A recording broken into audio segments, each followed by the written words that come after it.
नमस्कार.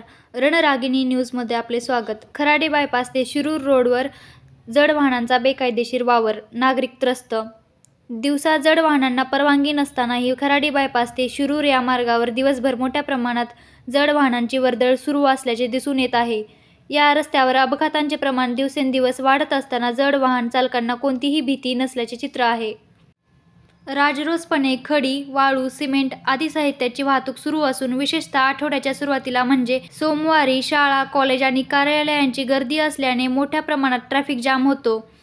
अनेकदा 2-2 तास वाहतूक ठप्प होत असल्याने सर्वसामान्य नागरिकांना नाहक त्रास सहन करावा लागत आहे. या पार्श्वभूमीवर नियमांचे उल्लंघन करणाऱ्या जड वाहनांवर आरटीओ आणि ट्रॅफिक पोलीस कधी कारवाई करणार, असा सवाल सर्वसामान्य जनतेतून उपस्थित केला जात आहे. अशाच ताज्या बातम्या पाहण्यासाठी आमचे YouTube channel Ranragini news like, share, subscribe करा.